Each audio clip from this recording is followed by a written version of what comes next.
Okay, so yes, delighted to speak to you all this morning and keen to hear your thoughts and questions at the end on what I've learnt through my ADR UK fellowship, which set out to look at whether or not court-enforced alcohol abstinence reduced reoffending. And just to start with a disclaimer that although the work was produced using data accessed via the ONS Secure Research Service, this does not imply the ONS's endorsement nor the data owners, and the statistics presented today won't necessarily marry exactly with any official statistics that are published in the public domain. So just a note that. Generously funded by the ADR UK Economic Research Council grant as well. This work was conducted mainly last year, although interrupted by a period of parental leave.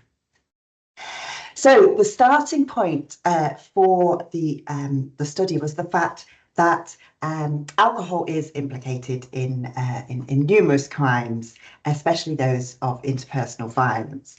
And the courts are thus left to deal with many of these cases, and probation tasked with supervising those offenders with criminogenic needs, including substance use and alcohol needs. As part of sentencing in England and Wales, courts can issue two different types of requirement attached to a sentence that is served within the community. They have a distinction between them. There's an alcohol treatment requirement, and it will be referred to throughout the rest of the presentation by its acronym, apologies in advance, ATR. So that's the alcohol treatment requirement. And that's aimed at dependent drinkers who indicate to the court their willingness to engage in treatment for their addiction, and that forms part of the support package as part of their sentence. And the second is the alcohol abstinence monitoring requirement, or the AAMR. And these are considered suitable for non-dependent drinkers whose drinking has contributed to their offending. They differ in the sense, well, their length differs. The ATR can run for considerably longer than the AAMR.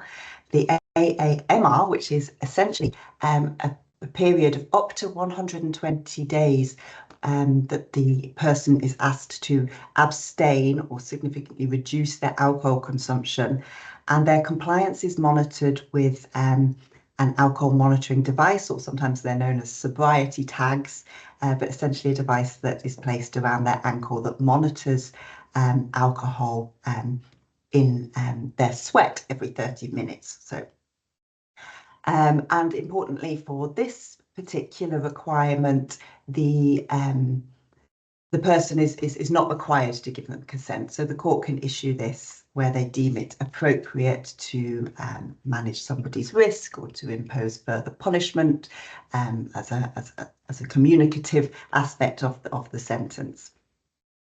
And more recently in England and Wales, although they're not examined in this study, we've seen that alcohol monitoring technology rolled out in other areas of the criminal justice system. They're now also used for those leaving prison on licence. So those people who are leaving prison and still monitored by probation in the community, where they're seen to have like an alcohol use disorder or an alcohol need. And despite the relative pace at which these things have been adopted, this technology has been adopted in the English and Welsh setting, there hasn't been a great deal of evaluation as to whether or not these actually reduce reoffending. So this study harnessed the potential of the admin data available, the court and the probation data via the Data First programme, to assess the profile of offenders who had been issued with alcohol treatment requirements and alcohol abstinence requirements, and for whom they were effective, and to compare those orders and whether or not those people receiving such orders were doing better than people who had not, for similar offence and demographic profiles. I put three key hypotheses up here that I'll speak to particularly today. The study set out to test whether or not alcohol treatment and abstinence requirements orders were associated with reoffending as captured in three different ways. Firstly, the prevalence of offending. Secondly, the incidence of offending. And thirdly, the duration until any potential re-offence and a future occurrence. Essentially, those three measures were adopted so as to sort of triangulate insights. So, you know, any one of those is subject to limitations and an element of crudeness, for example, in dichotomizing reoffending.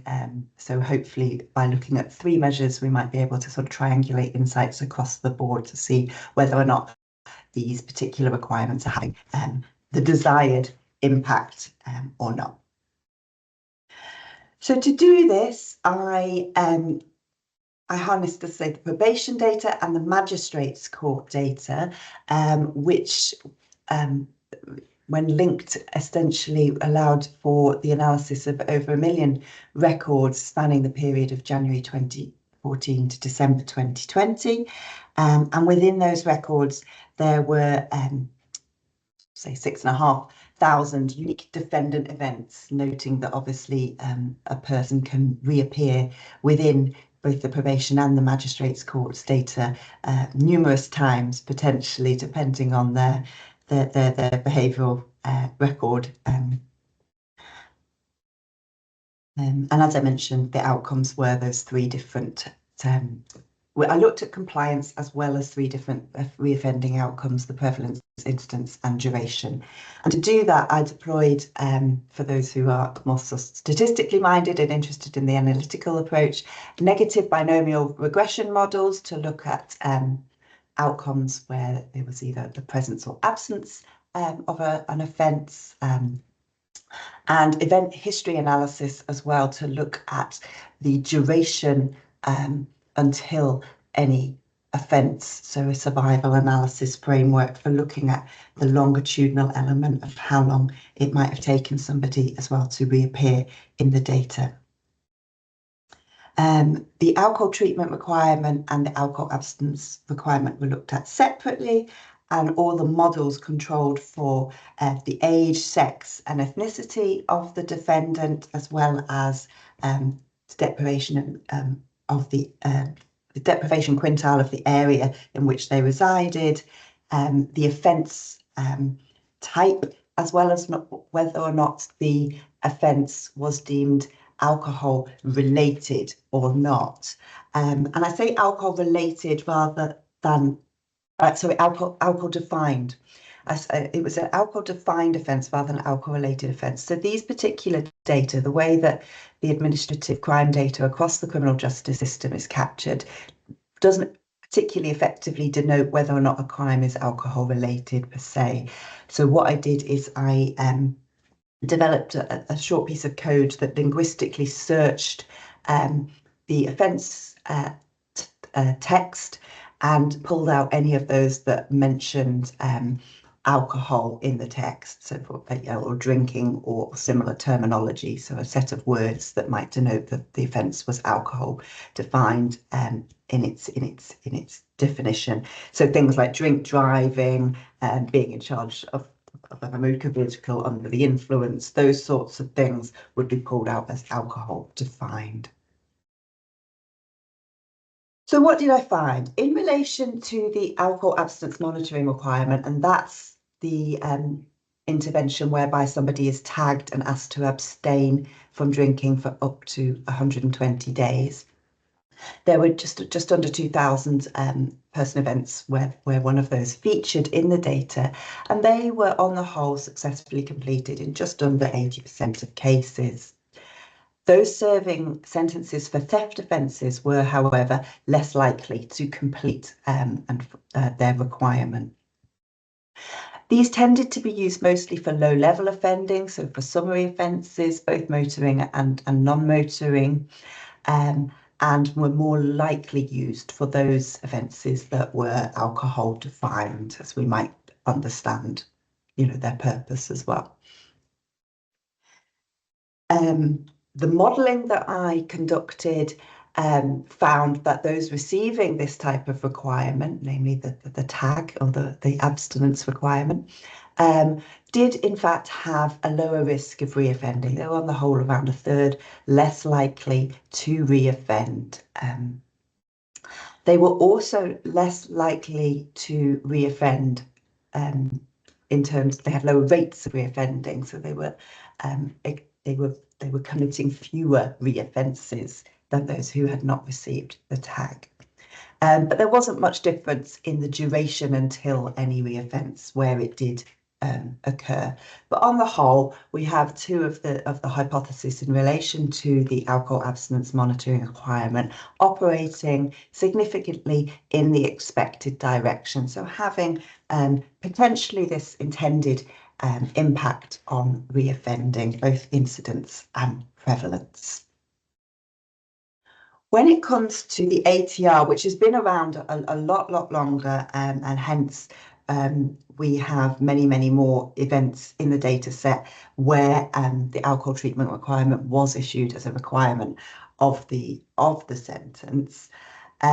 They were successfully completed in around 68% of the cases. So superficially, the compliance looks a little bit different, a little bit lower, but let's not forget that an alcohol treatment requirement can run for significantly longer, so it can run for like the duration of the sentence, 18 months, 24 months or something like that. So it's a significantly longer time exposing people to the more potential of breaching or being caught up in other things that bring them before the courts again. Those serving sentences for public order and again theft offences were again less likely to complete their requirements, and I'll come back to this acquisitive crime profile a little bit later. Again, ATRs were used frequently in summary offences, so low-level motoring and non-motoring offences, as well as for theft and violent offending profiles, and more likely to be used where an offence was alcohol defined. The modelling in this instance revealed a different picture when we look at the reoffending outcomes. So those receiving an alcohol treatment requirement as part of their community sentence didn't perform better. They were in fact they had a higher risk of reoffending, and they had higher rates of reoffending and shorter durations until any reoffence. So across all three measures of reoffending, those in receipt of alcohol treatment requirements actually performed worse controlling for demographic and offence profiles than those who did not receive that. And that's something interesting that perhaps we can come back to in both of the sort of reflections I've had, as well as any that you in the audience might also have. In terms of making sense then of the findings, we have this idea of compliance with an order. So for example, if somebody is subject to an alcohol monitoring tag for up to 120 days, we can monitor their formal compliance, i.e. whether or not they do comply and abstain from alcohol for that period. And that in the past has been the success measure most recently used and most recently cited in kind of suggesting that the alcohol monitoring technology has potential, because people do abstain for the period in which they're monitored, but we don't necessarily know much about what happens afterwards when it's removed, and we don't hadn't known much until now about what it does in terms of actually kind of facilitating desistance from crime. Oh, yes, they might be sober for that period or having reduced their alcohol consumption, but how does that translate into reoffending outcomes? So of course there's a political aspect as to what measure we'd like to deploy. Are we interested in the formal compliance with the community requirement, or are we interested in substantive compliance, as I'm suggesting, using the measures in this study by suggesting, are we interested in whether or not they go on to reoffend? given that that's the aim of the courts and probation first and foremost. And here we see that inconclusive evidence. We see that the monitoring tag suggests actually, yes, there might be, at least in the shortish term, some evidence that reoffending is curtailed. But with the alcohol treatment requirement, that didn't come out in this particular study. So of course, we might want to think about, well, what constitutes success, and that's definitely open to significant discussion and interpretation. It's interesting to note that when it comes to the alcohol abstinence requirements of the alcohol tag, that the compliance rate that I cited earlier here at around about 80% is significantly lower than the compliance rate that's previously been issued in many of the Ministry of Justice reports, which boasts a much higher compliance rate of around 97%, which has been reported previously to kind of sing the praises of this technology used in this setting. And I think that it's interesting that the lower compliance rate based on probation data as opposed to the alcohol tagging company data suggests that maybe there are questions to be explored further in the intervention's workability and oversight, especially in a very stretched probation context. The findings around alcohol treatment, they are less encouraging on face value, and they're similar perhaps to another study that was published where drug treatment monitoring system data were linked to probation data by the Ministry of Justice and Office of Health Improvement Disparities, and they found that around 70% of people had completed their alcohol treatment as part of a community sentence. And these lower completion rates may, in fact, on the surface, they might not look particularly encouraging, but of course, people aren't necessarily always making linear progress towards abstinence or desistance. And so despite these less than encouraging kind of results, we might feel that there are other aspects of the alcohol treatment requirement that are still nevertheless beneficial. And that's open again to debate. What I think was interesting across both sets of results is the fact that those who were serving community sentences with either an alcohol monitoring requirement or an alcohol treatment requirement for theft offences in particular were less likely to complete their requirement. And I mean, this is speculation, but again, open for debate. That acquisitive crime profile potentially is indicative of further entrenched problems around alcohol use, around dependence related to confounding factors that I couldn't control for in this study, maybe around homelessness, poverty, those sorts of things that we might think about.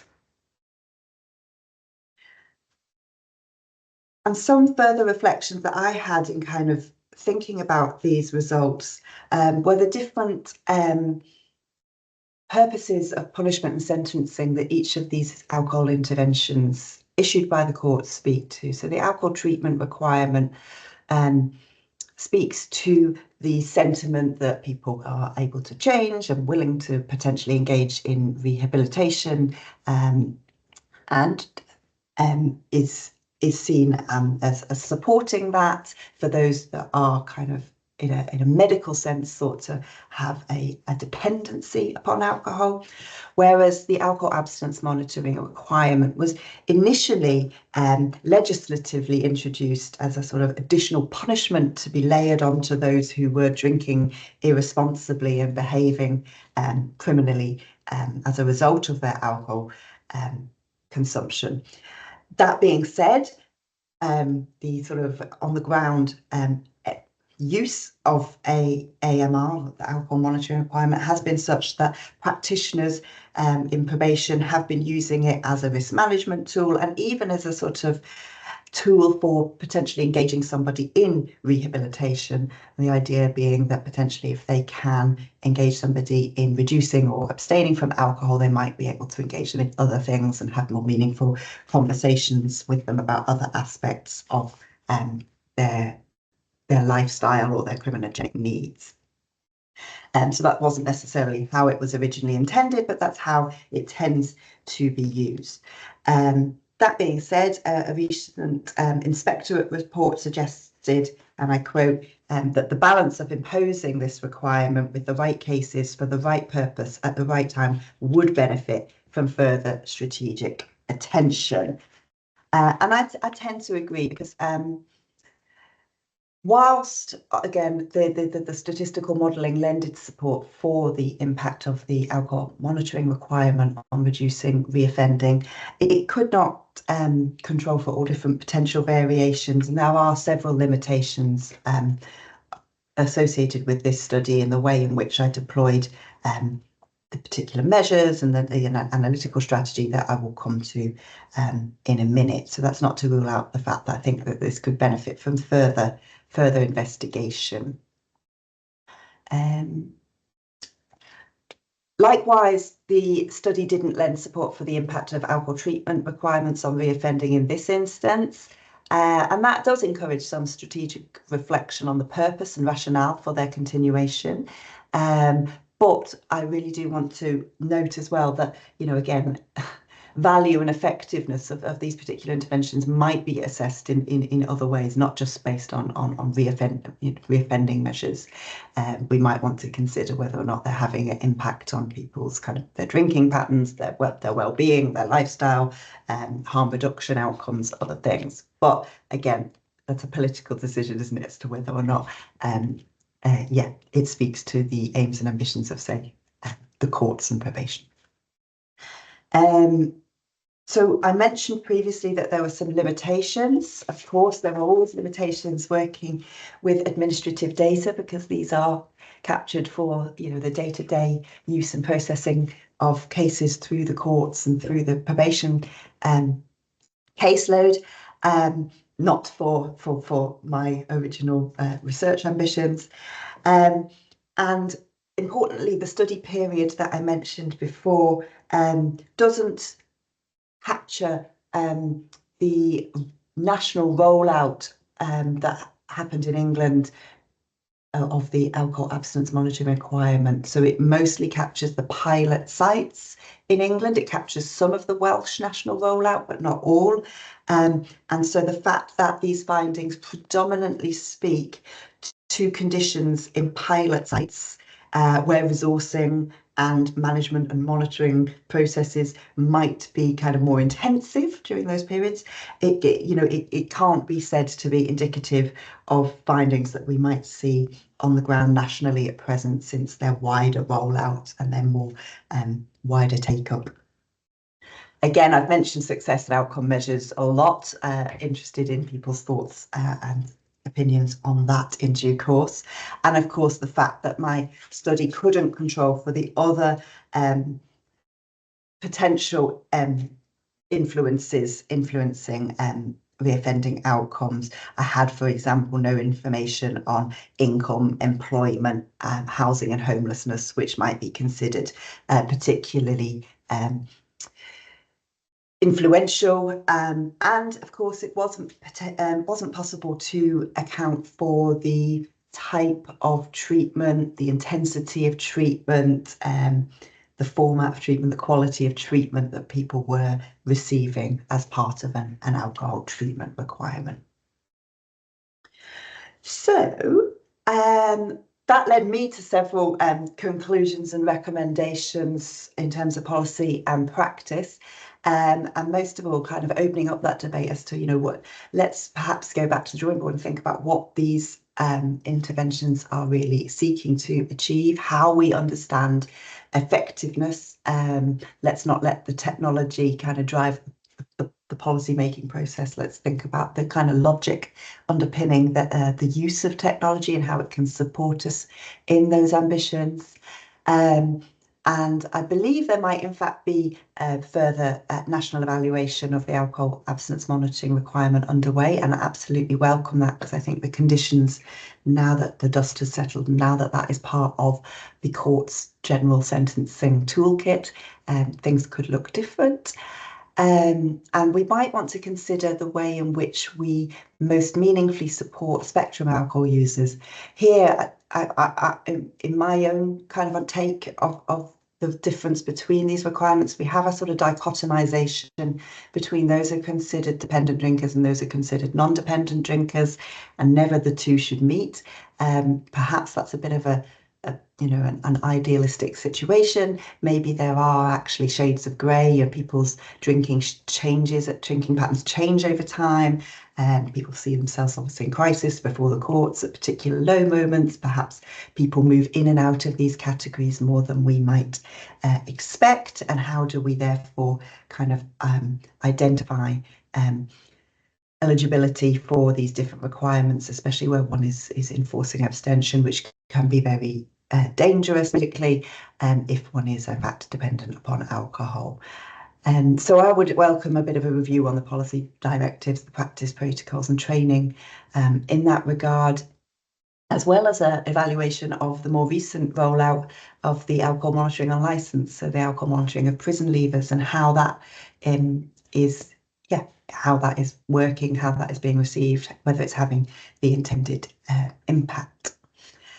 And as an aside, of course, I developed a little way of trying to filter out alcohol-defined offences in the criminal justice data, but it's far from perfect, and it would be great if we could find a way of improving on that to kind of pick out alcohol-related offences better in the criminal justice data.